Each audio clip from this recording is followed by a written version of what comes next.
ยจะยอมยกโทษตอนนี้ค่อยรู้แล้วว่าบ่มีหญิงคนใดจะหักค่อยได้หลายเท่านี้โอ้สุดที่หั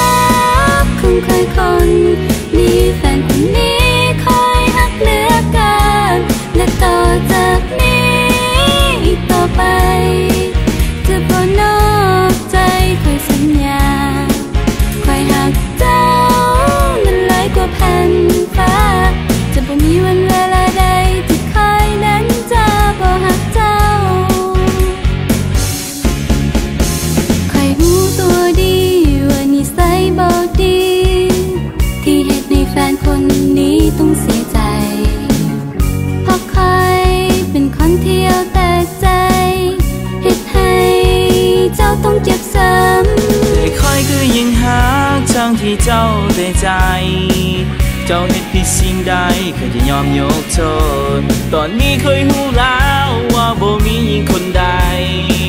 จะหักค่อยได้หลายเท่านี้โอ้สุดที่หักคงเคยคนมีแฟนคนนี้คอยหักเหลือเกินและต่อจากนี้อีกต่อไปจะบ่นอ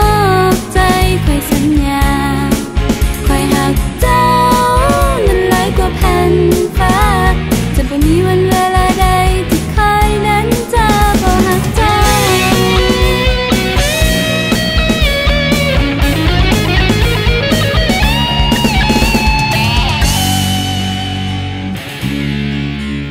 แต่คอยก็ยังหักทั้งที่เจ้าได้ใจ